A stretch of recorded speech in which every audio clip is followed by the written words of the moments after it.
Kjo është një rritje pashmangshme në të gjitha tregjet botërore dhe po ndodh në të gjithë botën pikërisht si pasojë e kputjes së zinxhirit të vlerës që qarkullon në shkëmbimet tregtare në një pikë strategjike siç është ngushtica e Hormuzit. Gjithsesi, nga ana tjetër, ne nuk do të rrim duar kryq përballë kësaj situate dhe siç e kam deklaruar në fakt kohë më parë,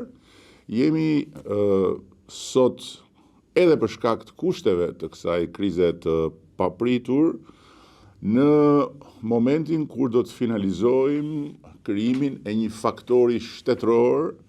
me impakt në tregun e brendshëm të naftës, i cili do të luajë rolin e stabilizuesit të tregut, do të ndikojë në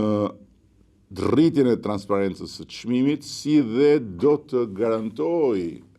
furnizimin në treg duke pasur në mbështetje një kapacitet shumë të rëndësishëm siç është garancia sovrane. Ky do të jetë një moment kthese për të përmbushur edhe një tjetër ambicie dhe zotim të marrë menjëherë me nisjen e mandatit 4 që nafta që tregtohet në Shqipëri të jetë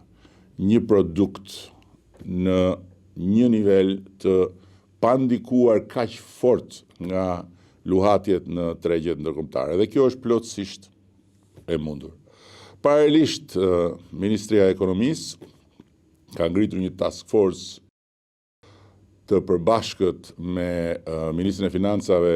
duke vënë në veprim administratën tatimore dhe doganore, nga njëra anë me qëllim rritjen e kontrollit në tregun e hidrokarburave dhe parandalimin e çdo rritje abuzive të çmimeve të karburanteve dhe nga ana tjetër për të studiuar me shpejtësi edhe një ndikim mbi fenomenin abuziv të rritjes së çmimit të ushqimeve. Ky grup operacional do të fokusohet me një plan të detajuar në të gjithë zinxhirin e tregtimit të karburanteve, si në shumicë ashtu në pakicë, ndërsa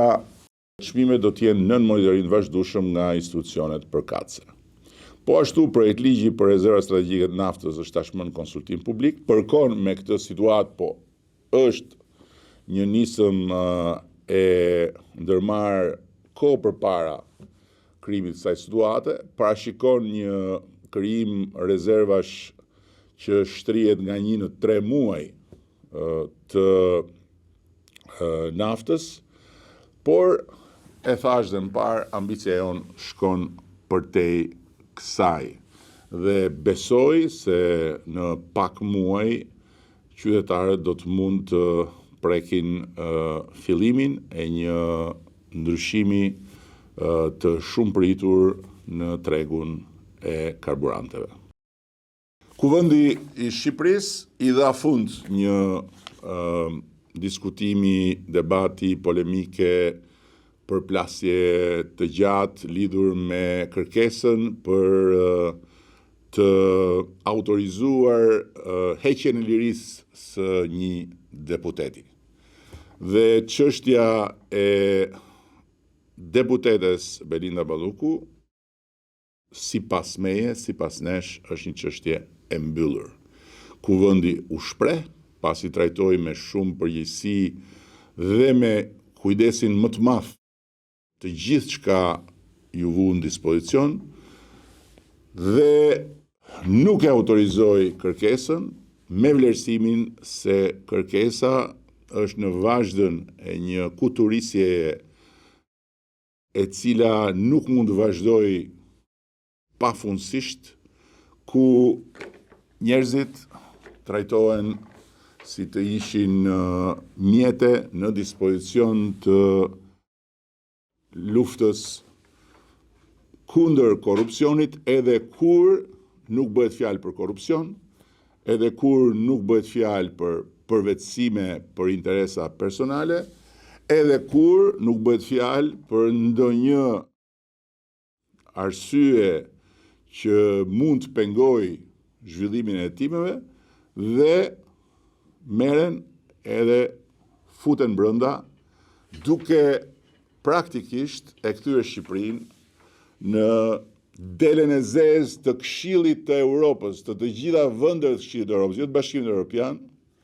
si vendin me më shumë të paraburgosur, pra të kyçur brenda pa gjyq, sesa të burgosur, pra të gjykuar dhe të dënuar. 58% e popullatës që ne kemi sot në sistemin e burgjeve të Republikës së Shqipërisë nuk janë gjykuar.